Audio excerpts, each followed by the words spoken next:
Hello, this is Gabriel, and I'm back with a little addendum to step 5 in the 5 steps to a successful Moti journey, and it's to provide some clarification about the philosophy of the plan of action when it comes to self-determination theory. So the plan of action, for it really to be effective, it needs to be underpinned by self-determination theory. And so I'm making this quick video to give you a sense of what that actually means. I'll try to be as concrete as possible.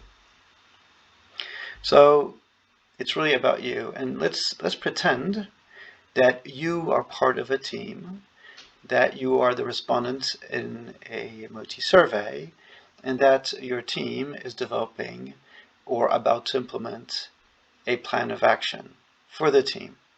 So it starts with you, and I want this to be about you. And I want it so much to be about you that I'll make it about me. So here is me at the center of the world, and I am in a team. It's my team.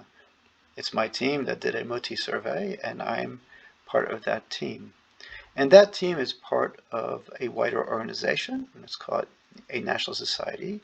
And that organization is more than just the name of that organization. It's the corporate culture. It's how senior leaders behave and talk. It's about the different management policies and the business processes and what we call the bureaucracy. It's about how these things play out as incentives or disincentives and things that encourage you to adopt a certain behavior or discourage you from adopting a certain behavior.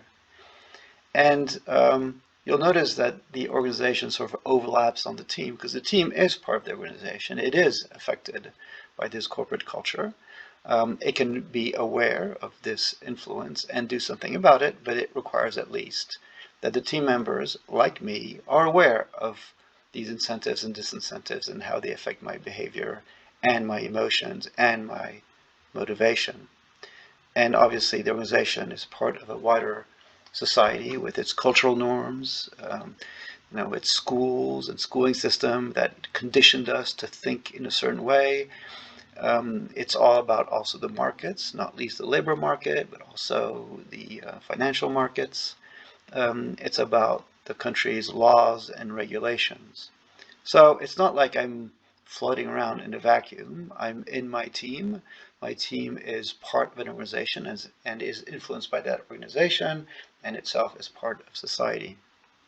So why am I saying this? Well, because if we're talking about being self-determined, then this means that I can be self-determined when I'm me, when I'm conscious of all these different influences, but despite all that, I'm still self-determined. So I take a deliberate decision, I make the choice of choosing a course of action, which is clearly constrained by the corporate culture and cultural norms and all that, but I could still try to go above that and still take the right decision. So it's about me taking responsibility for my decisions, and rather than blaming my team supervisor or blaming my organization that I'm all miserable because people are not nice to me in my team, or because the corporate culture is stifling, or because I live in a society where the cultural norms are themselves stifling,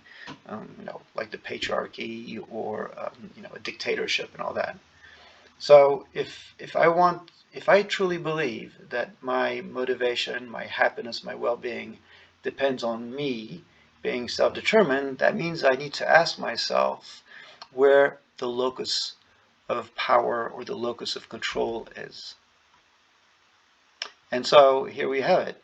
The locus of control is precisely that place on the self-determination axis.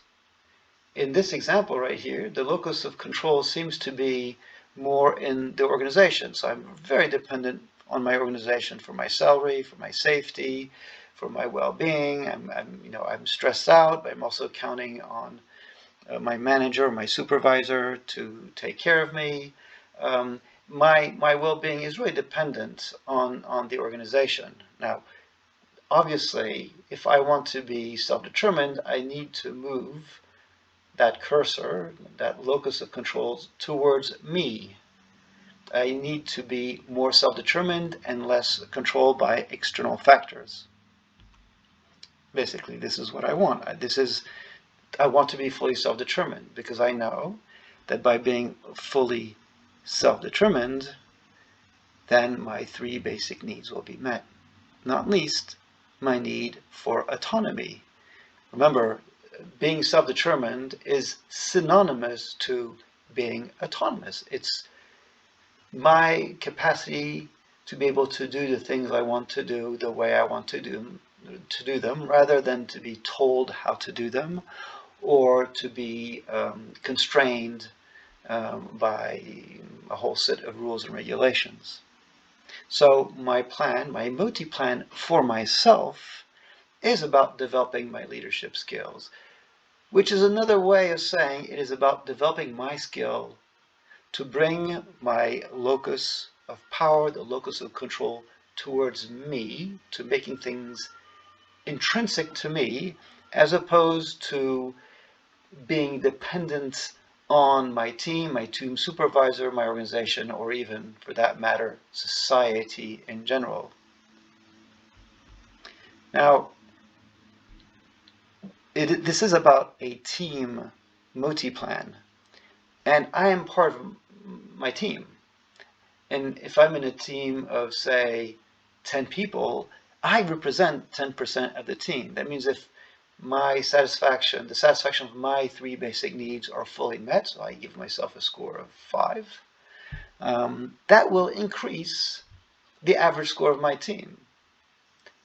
But more importantly, as I lead by example, as I demonstrate that when the locus of power is within me, as opposed to dependence on other people, whether it's in the team or the wider organization or society in general, if I can demonstrate that to my colleagues, to my peers in my team, I will actually be influencing, showing the way. I will be helping them in reaching the satisfaction of their needs for autonomy, belonging, and competence. Now, my plan should also include something else, and that is how I will deal with feedback. The beauty of all this is I'm not alone. I'm in a team, and that team is exposed to the same supervisor, it's exposed to the same organizational culture and bureaucracy. Therefore, I'm not alone, and I can actually have conversations with my peers. And I can even talk about how I am carving out more autonomy in my work. And I will get feedback on that. Now, some feedback would be, oh, be careful, watch out, so and so will get upset. Or the feedback could be, oh, okay, let me try that too. Let's see, and maybe we can help each other out.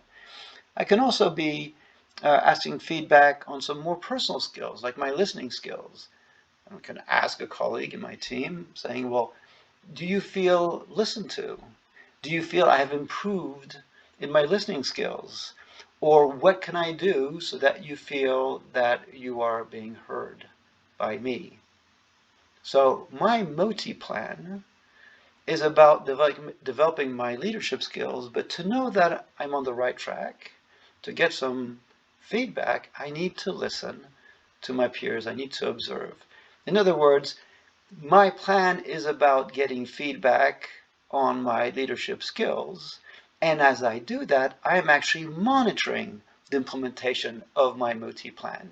And as I do that, I'm contributing to the monitoring of my team's Moti plan. Now, it's not just the team, it's also the wider organization, because clearly I also have conversations with people outside my team, but within my organization. And I will also try to lead by example. I will try to be a better listener with everybody. And if my team is capable of showcasing its plan and hold itself accountable to the plan, we would be influencing the organization, because we are part of the organization. We are part of that system. We are part of that organizational culture. So basically, that's what I wanted to say. Keep in mind that you are part of the system. You cannot complain about the system and complain about other people, because if you do so, that means you're controlled. What you can do is say, I am other people's other people, and therefore I can contribute to the change by developing my leadership skills with Moti. So I hope you enjoyed this video, and please send us feedback at these email addresses. Cheers!